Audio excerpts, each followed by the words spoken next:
All right, so welcome to the Unit 3 review. We'll be covering modules 7 through 9, and I hope that this is very beneficial to you all. I hope they have been beneficial to you throughout the semester.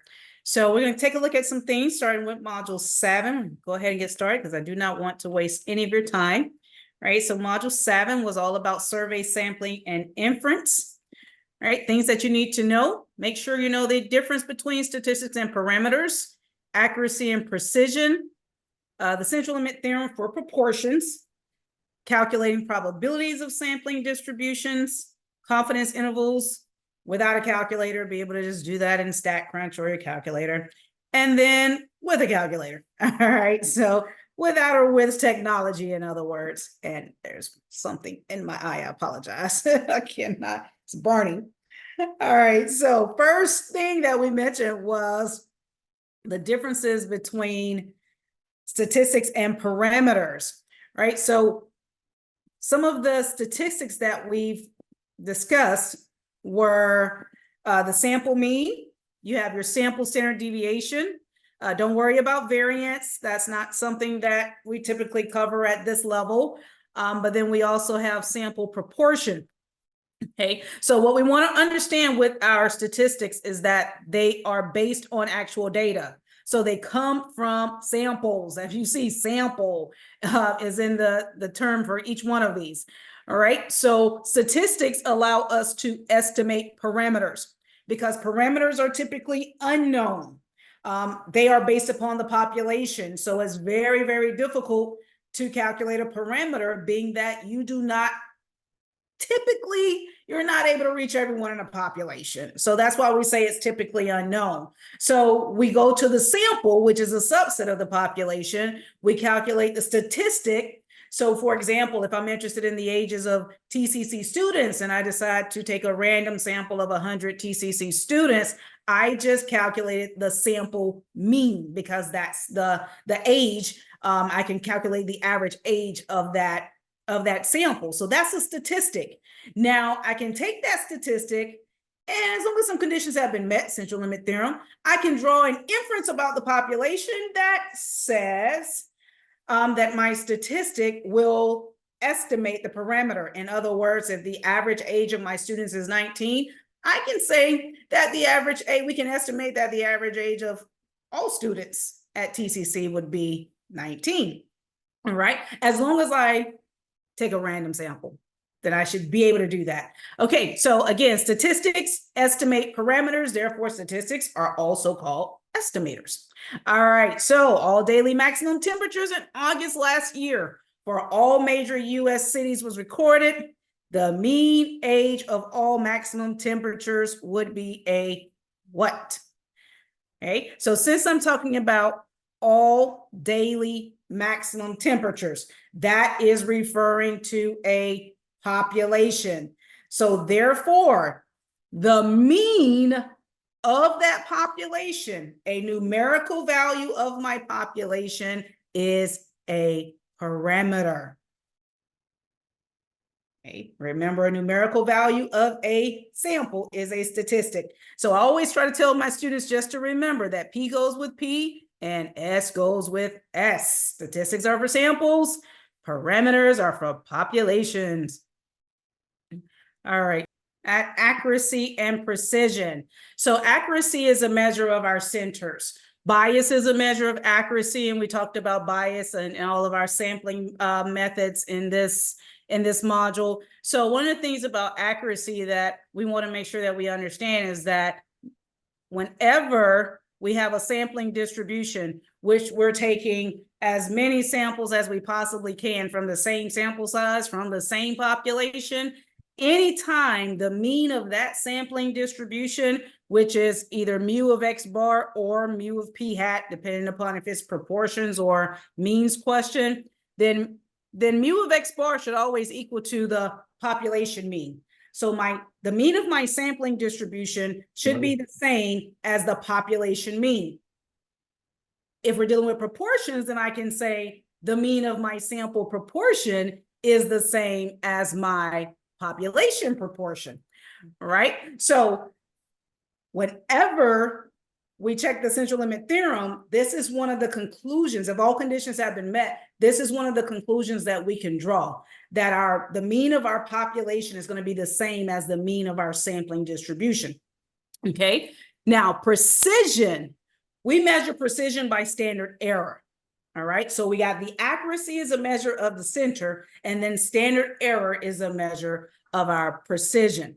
Okay, so standard error is standard deviation of our sampling distribution. Okay, so when you're kind of looking at, when you're playing darts, if you see that you have a lot of your darts, you are able to get them all in the same place on your dartboard, then you can say that you were very precise. However, this is where you're trying to get to. So you weren't very accurate. Remember, accuracy is saying my estimation is head on.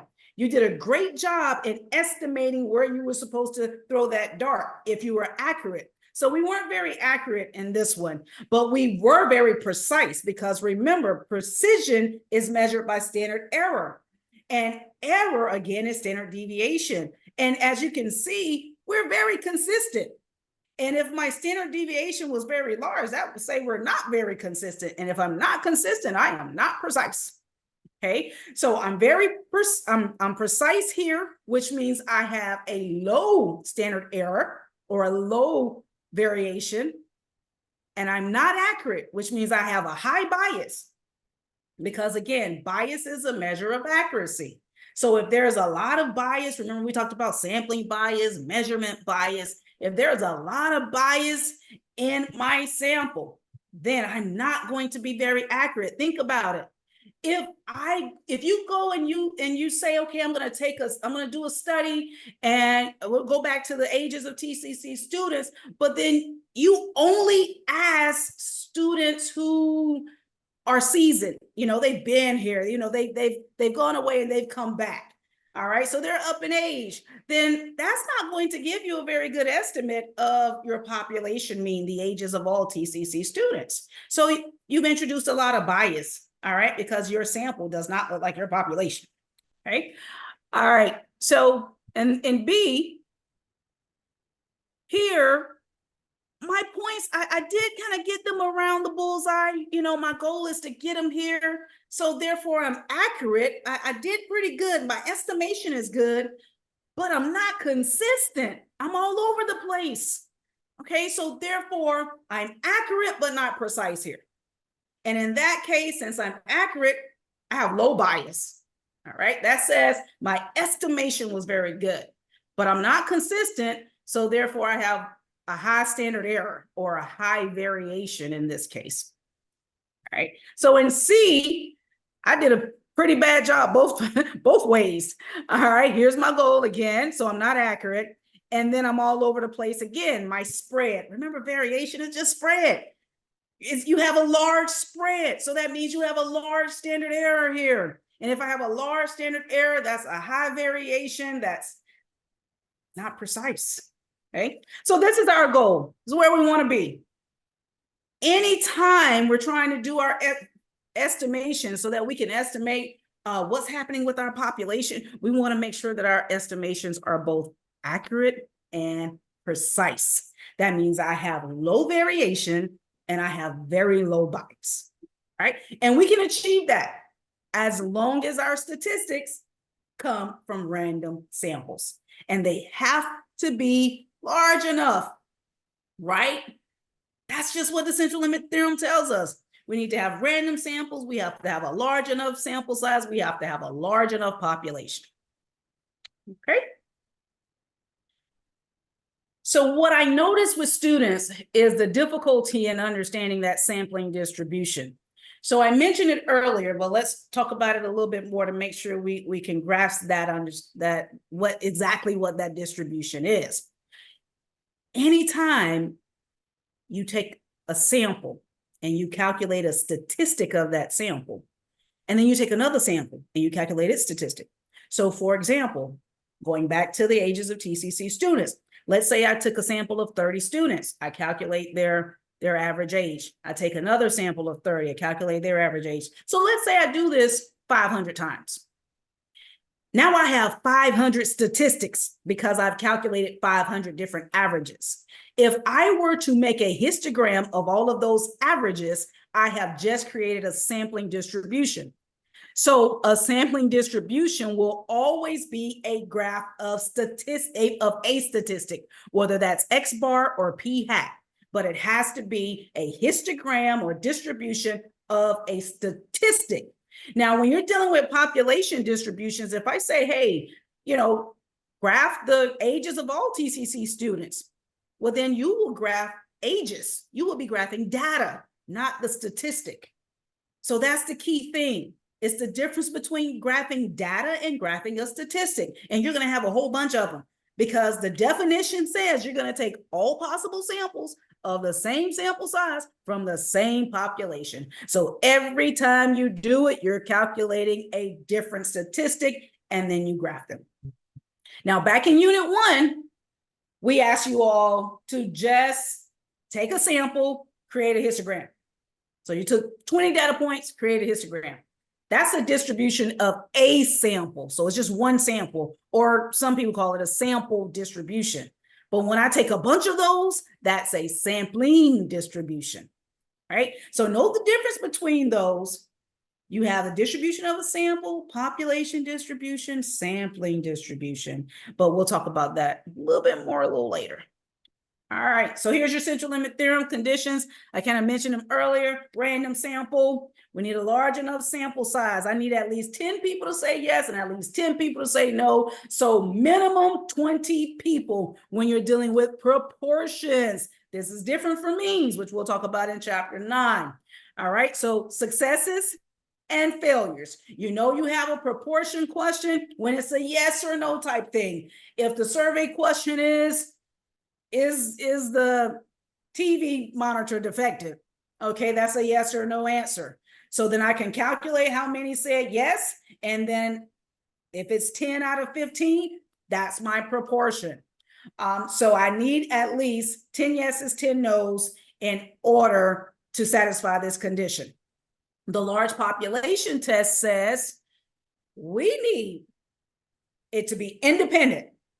If you see that term independent within your questions, then you already know it passes the large population test. But otherwise, you need to see or be able to assume that your population size is at least 10 times larger than your sample size. Okay? If I'm taking the sample for ages of TCC students, and then I would say, okay, if I take a sample of 100 students, then that means I need to have at least 1,000 students at TCC, which we do. So therefore, that will pass the large population test. And as long as those conditions have been met, then what? Then my mu of p hat is the same as my p, and then my standard error can be calculated using this formula. All right, just always remember, if you know p, you use p. All right, remember, this is a measure of our accuracy. And then this is this is the measure of precision. Standard error is one of the ways we measure that consistency within our samples. Okay. One more thing that we can draw the conclusion of is that the shape of this sampling distribution is going to be symmetric. Whenever you're dealing with when the conditions of the central limit theorem have been met, then your sampling distribution will be symmetric.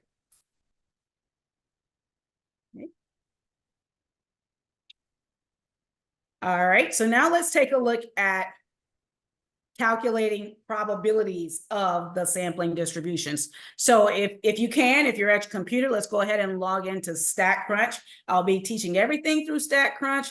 If you have any questions about the use of the calculator, I can take those at the end, or you can refer those questions to your instructor if we have time at the end. But otherwise, we're going to use StatCrunch because it's so much easier for students.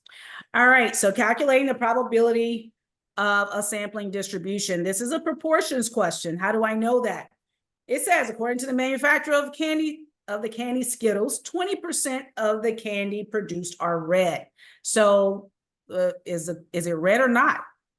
Remember, we said it's a proportion question. Hey, I gave you a proportion. I said 20%. So that's 20 out of 100. So that's how we know it's a proportions question, not a means question. And that will let us know which formulas or which functions we need to use in the calculator or StatCrunch. So out of a random sample, there's condition number 1. Of 100 Skittles, 36 are red. Well, that's my number of successes, right? So if I have 36 red, that means 64 are not red. So I have enough yeses and enough nos, all right? Remember, we need 10 each for that large sample. And then we can assume there's definitely more than 1,000 Skittles in a population. So all conditions of the central limit theorem have been met. We can go ahead and answer this question then, because if it hadn't been met, you cannot calculate this probability, all right? Because we cannot then say our sampling distribution is normal. All right, so what is the probability that the proportion in our sample of red candies will be less than 15%? Now, how do I know that I'm in sampling distribution besides the fact that I just checked the central limit theorem and that tells me my sampling distribution is normal? Proportion, what's the probability of the proportion in our sample? So when you get to the final exam, this is one way that you'll be able to differentiate between, do I calculate standard error or not? All right.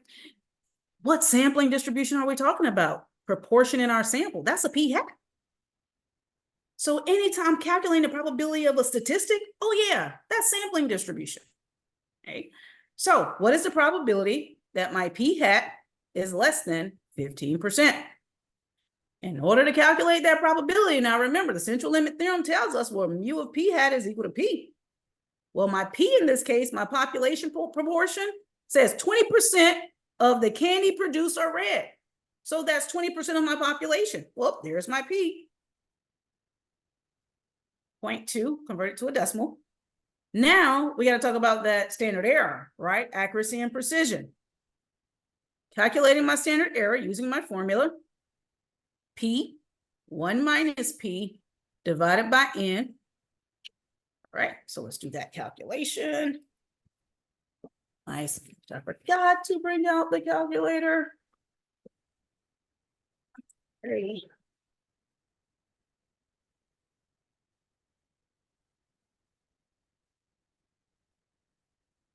All right. Hope y'all have had a wonderful day. It's been hectic for me. All right, well, I can do this calculation. All right, I got 0.04. Okay. So we have a mean, the center is at 0.2 with a standard error of 0.04. So now we're going to, not go there, that's not what we're doing. We're going to switch over to StatCrunch.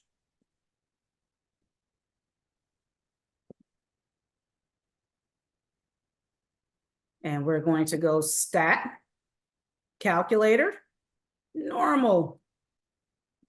So remember, your mean is your p, which was 0.2.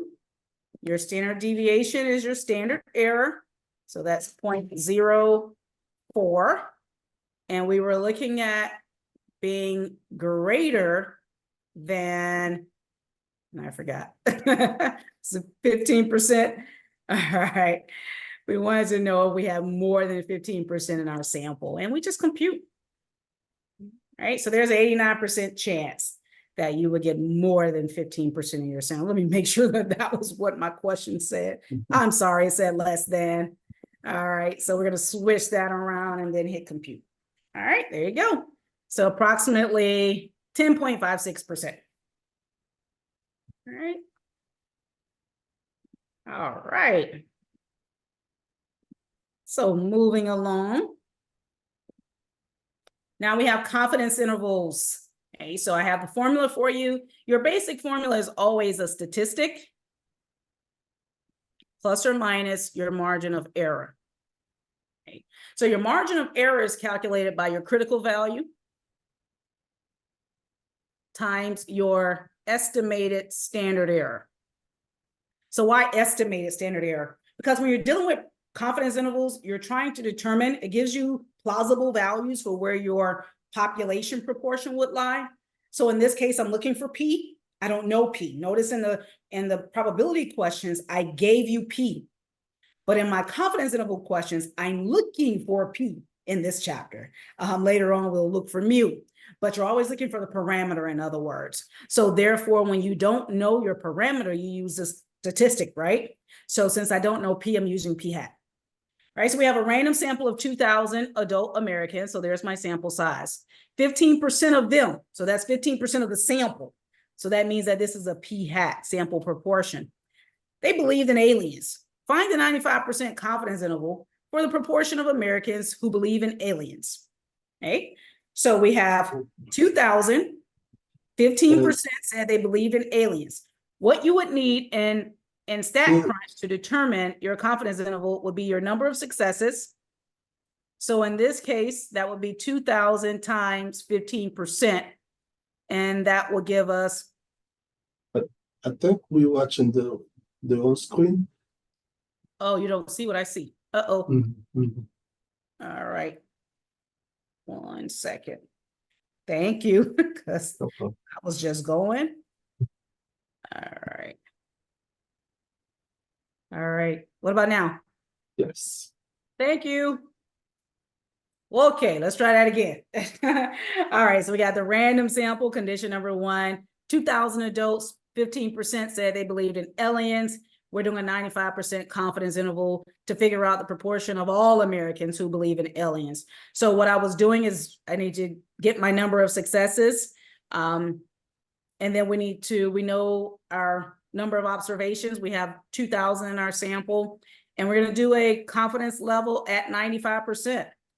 Okay, so we're going to switch back over to StatCrunch. Keep those numbers in mind. All right, so for confidence interval for proportions or hypothesis tests, I want you to go to proportion stats. 1 sample if it's 1 sample, 2 samples if you're dealing with 2. We're only going to cover 1 samples in this review. And then with summary. So the number of successes, we had 300 that said, yeah, they believe in aliens out of 2,000. We want to select confidence intervals. It's at 95%, so we'll keep that the same. And you want to show the critical value, just in case you need to calculate that margin of error. All right, so you hit compute, and there's your confidence interval. So we are 95% confident that between about 13 and 17% of all Americans believe in aliens. Okay. Now, if the question asks you to calculate your not standard error, I'm sorry. Well, if it does ask you to calculate standard error, is there. If it asks you to calculate, I meant to say margin of error, then you would multiply your standard error times your critical value of Z, as I showed you in the formula earlier. And that's why you always want to make sure that you calculate that, or you show the, brain freeze, the critical value when you go through your confidence interval, as we did earlier. Okay. Yeah, I think I'm get rid of that.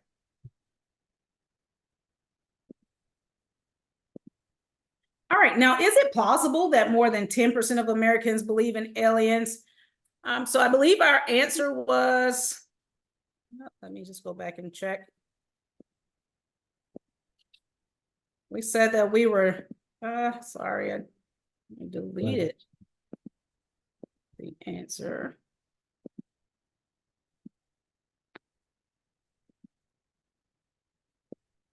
All right, I'm freezing up again, so let me try once again. Okay, all right. So I'm going to redo that problem because I could not remember the answer.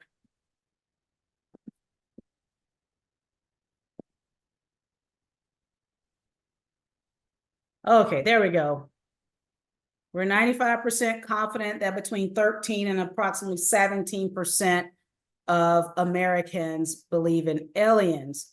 So therefore, we're going to now go and answer the question, is it plausible that more than 10% of Americans believe in aliens? Yes, because our confidence interval said it was approximately 13 to 17%. So yeah, that's more than 10%. Okay. All right, so now in chapter 8, hypothesis testing, we want to take a look at writing hypotheses. You have your null hypothesis. Your null hypothesis is the status quo. Think about it as what you've always been told or what the study is telling you. This hypothesis must always have an equal sign, okay? It's the neutral value. The alternative hypothesis is what you're studying, all right, what you're researching. So let's say you were always told 25% of Americans have a dog, all right? But you believe that that's higher. So therefore, your alternative hypothesis will say, no, I believe that it's more than 25%, okay? So the alternative hypothesis does not have an equal sign. It can have an inequality, less than, greater than, or it can be not equal to. Okay? Our hypotheses are always about the parameters and never, ever about the statistics, okay? Same thing about confidence intervals. Always about the parameters. All right, so the test statistic, all right? So our Z statistic, it's kind of like your Z score, and this is how you would calculate it for proportions, okay? That test statistic will be given to you in StatCrunch when you calculate your hypothesis test. So as long as you have enough information for the hypothesis test, you should not have to calculate your Z statistic. Right. However, we want to understand whenever that statistic is far away from zero, this is when our data is pretty unusual. Possible outliers are out there. Okay. So therefore, with the null hypothesis, we always assume that it's true because, again, remember I said earlier, it's what we've always been told, for example. So I assume it's true until I have enough evidence that shows me that it's not. Okay. So any data value that falls way outside of the mean, far away from the mean, these are unusual data values. And in this point, this is when we want to reject the null hypothesis. Because what you're telling me is that this is so unusual for this to happen. Now I have to question everything that you told me because the probability of this happening is too small if the null hypothesis was true. Okay.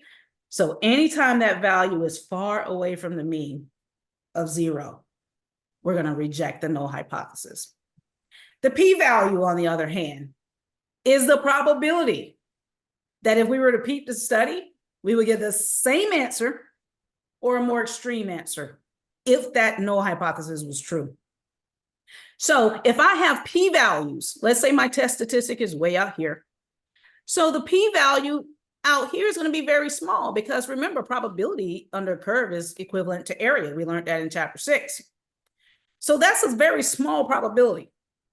And so if the probability is that small, again, I should reject the null hypothesis because the chances of this happening, if that null hypothesis was true, is way too small for me to believe the null hypothesis is true. Okay, so very, very small p-values, we reject the null. Large p-values says, I'm not surprised this happened. See, remember, this is where the unusual values happen. That's where my test statistics are so far away, they're unusual. So I'm surprised that it happened. So therefore, the probability of something happening is so small that makes me reject the null hypothesis. So here are your 4 steps. You want to state your hypothesis, you check your conditions, you do your calculations, and then you interpret. You can use that test statistic that we just talked about to interpret, or you can use the rules of the p-value.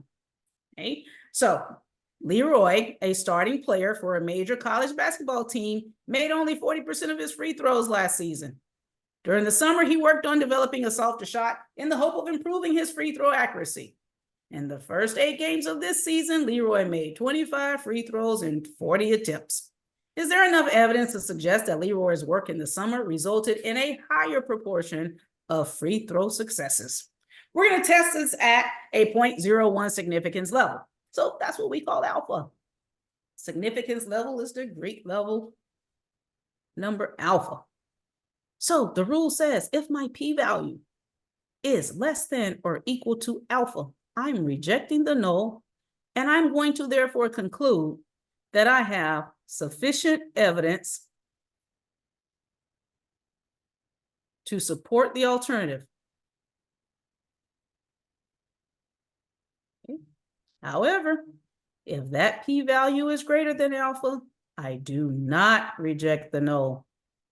And I draw the conclusion that I have insufficient evidence. In other words, I do not have enough evidence to support the alternative. Right. So, what do we need? StatCrunch. All right, so we're going to go to StatCrunch. Let's get all that information. See, Leroy made 40% of his free throws last year, so that means his population proportion is 40%. That's my null. The alternative, the research question, what are we thinking here? It says we're trying to figure out if it's higher. So therefore, P is greater than 40%. All right, he made 25 free throws, so that's the number of successes, and 40 attempts, that's the number of observations. And that's all you need to know. You take that information to StatCrunch.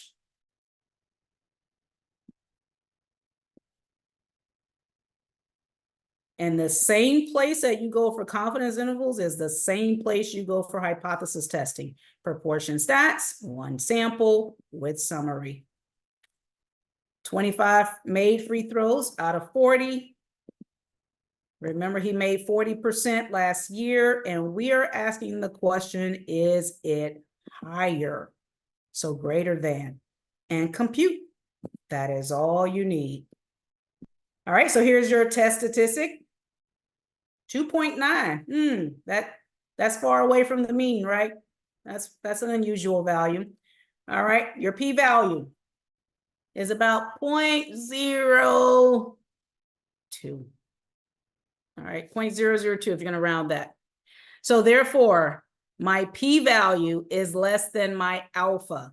No. Well, yeah. What was alpha? We said we're testing alpha at 1%. So yes, this number is smaller than 1%. So therefore, what are we going to do? Since my p-value is less than alpha, I am rejecting the null hypothesis.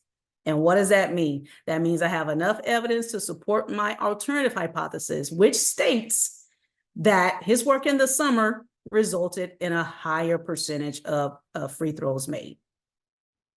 Okay, so we're rejecting that null because that p-value is too small. All right.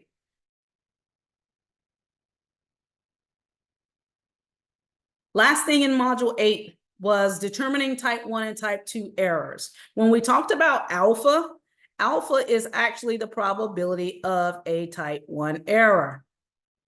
Okay, so when I talked about that significance level of 1% in the previous problem, that says that there's a 1% chance that I make the mistake of rejecting H0 when H0 is true.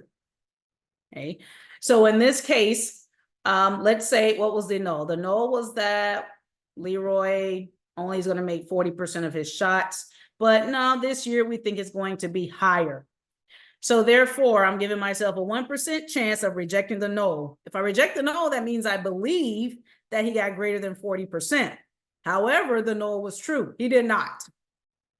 Okay, so alpha says 1% chance that I mistakenly believe that Leroy's work in the summer led to a greater chance of free throw percentage, higher percentage of made free throws. However, it did not. The type 2 error says we do not reject the null, but the null is false. So that means I believe that he's only going to make 40%. However, nah, he got higher than that. Okay. All right, so understand your type 1 and type 2 errors. And finally, module 9. Module 9 is really a repeat of module 7 and 8, except it's just for means. All right, so we won't go through all of the details again of accuracy and precision because it all means the same thing. All right, we will look at the central limit theorem for means because it is a little different. Just based upon your symbols are different. central limit theorem, there's one part that's different, so we'll talk about that. All right, so we've already said accuracy. I gave you this earlier when I talked about mu of p hat is equal to p, so mu of x bar is equal to mu. This is your formula for standard error for means. Okay, so this is the way we measure precision when you're dealing with sample means. Okay, anytime you increase your sample size, that decreases your error. And if your error is decreased, then you're more precise. Okay. So remember I said that there's only one small part of the central limit theorem that's different for means than it is for proportions, and that's the large sample test. A means question can't have successes and failures, all right, because a means question is all about a numerical value. So therefore, your large sample test would say you either have a large enough sample, it has to be about 25. Some textbooks do use 30, all right, but in this class, we're going to use 25. So either your sample size has to be at least 25, or you have to know that your population distribution is normal. And if your population distribution is normal, your sampling distribution is automatically normal. Okay. So the three types of distributions we want to talk about. Your population distribution, so we're going to deal with means only. So the mean of the population distribution is mu, population mean. The standard deviation of a population distribution is sigma. So a population distribution is just a distribution of everybody I want to study, all TCC students. A distribution of the sample, let's take a sample of 100 TCC students and make a histogram. That's the distribution of the sample. So the mean of this would be X bar, sample mean, with standard deviation S, sample standard deviation. So now remember, statistics estimate parameters. So let's say that the shape of this distribution, the population distribution, is right skewed. Then I can also assume that the shape of the distribution of the sample is right skewed. If the population mean is 300, I can expect the sample mean to be approximately 300. However, when it gets to the sampling distribution, remember, that's taking all possible samples of the same sample size and then calculating their statistic. Now, when this happens, remember the mean becomes mu of X bar because it's the average of all of those statistics you just calculated. And the standard deviation is standard error. Remember, I stated that once you convert to a sampling distribution, standard deviation is standard error. Now, standard error formula for means, I showed you earlier, was this.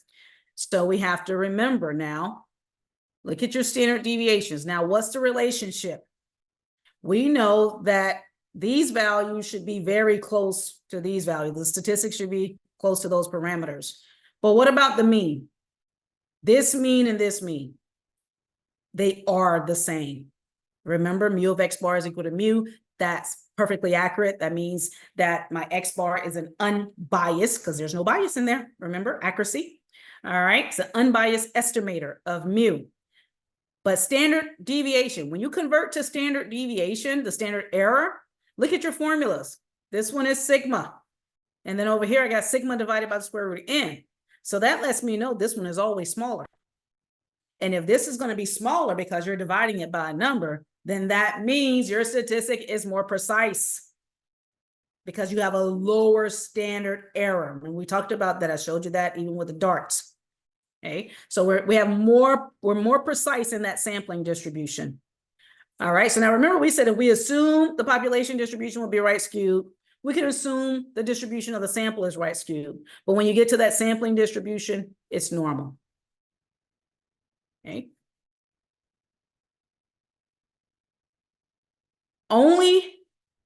This only applies in this course to confidence intervals and hypothesis tests.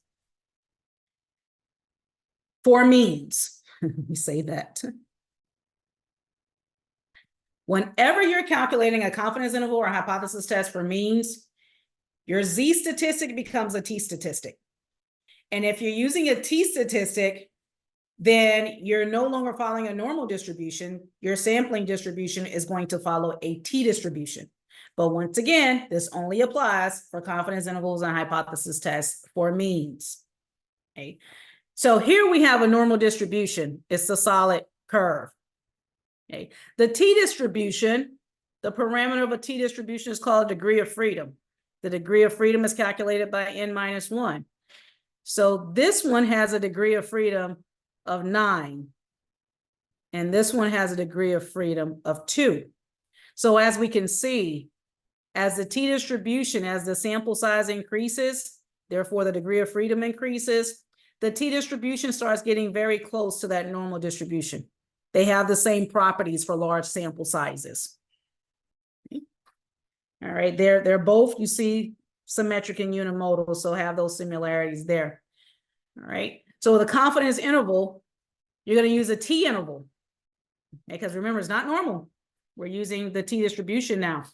Okay, so I give you the information if you have a if you use a calculator a lot, this is what you would need to do in order to convert to the critical value for t. But we're going to use StatCrunch again. All right, we got a random sample. We have 60 12th graders, so there's my sample size. They were asked how long it took to get to school. Sample mean is 16.1. Sample mean is X bar. Sample standard deviation, that would be S. Let's find a 95% confidence interval for the population mean time it takes 12th grade students to get to school. Now, this is a means question, not proportions. Okay, so we have to keep that in mind. Means and not proportions. We don't have successes and failures. Remember, our conditions, random sample. My sample size has to be at least 25. It is. My population size has to be 10 times larger than my sample size. We're talking about 12th graders. There's a whole bunch of them. So we have a large enough population. All right, so we're going to take this information and we're going to, let's see if I can split screen this. Uh-oh. Oh, I didn't mean to do that. Let's try it again.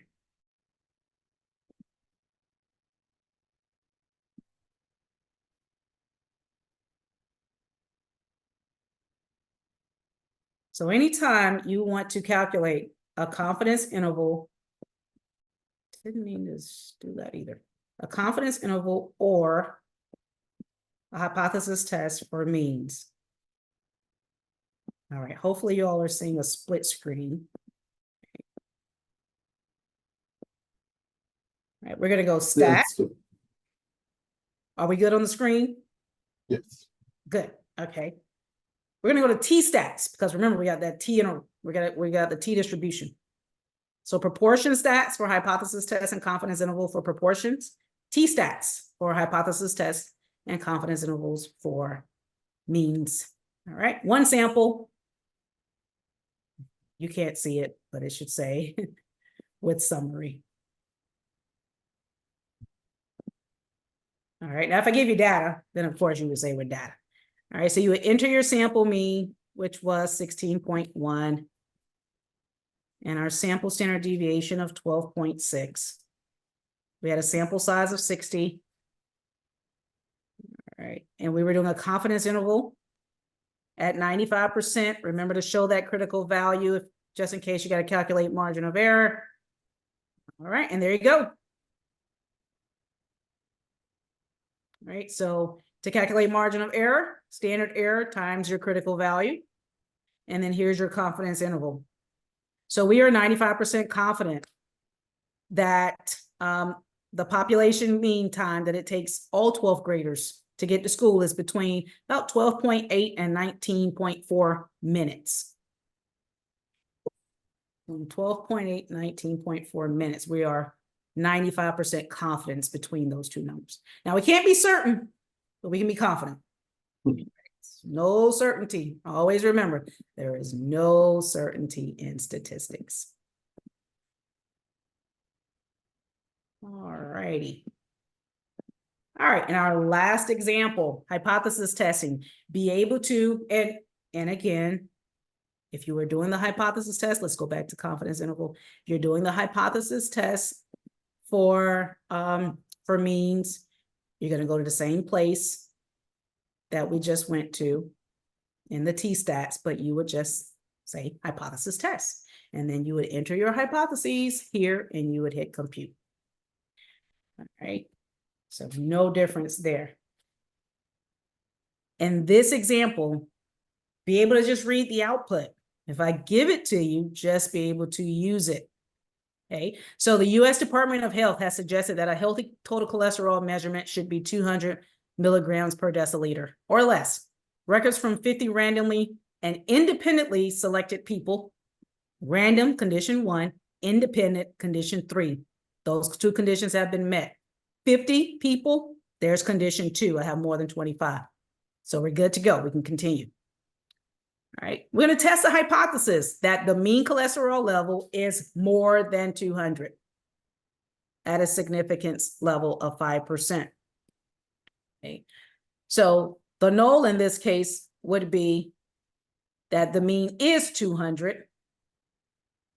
And the alternative will say, no, it's greater than 200. So you see your p-values given here, and here's your test statistic. That's not unusual because it's not more than 2 standard errors away from the mean. Remember, if it's unusual is when we reject the null. This p-value is greater than my alpha at 5%. So anytime these things happen, remember, we do not reject the null here. So because I'm not rejecting the null, that means I have enough evidence to believe that it is 200. Okay, it is 200 or less. Okay, healthy cholesterol level should be 200 or less, not greater than 200. All right, so I think I've covered everything you could possibly be asked about the main ideas, probabilities of sampling distributions, confidence intervals, as well as hypothesis tests. So at this time, I will take any questions you may have. Has everything been answered in chat? Just where can I find the record? Okay, always simple. Everything is okay in the chat. Everything is okay. Okay. Mhm. All righty then. Well, if you have a question, feel free to go ahead and ask, and I'll answer those quickly, and I'll let you go. And hopefully we can get the recording this time. Yes.